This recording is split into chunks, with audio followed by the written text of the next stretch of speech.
Hello, and thanks for joining.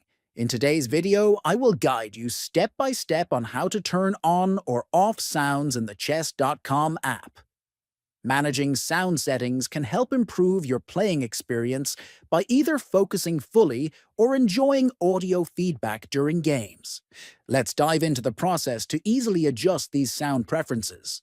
First, open the Chess.com app on your phone. Next, look at the bottom right corner of the screen and tap on More.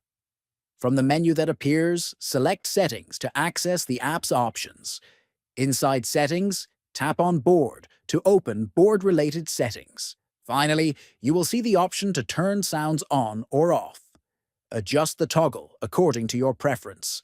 By following these simple steps, you can customize your Chess.com app sounds to suit your needs.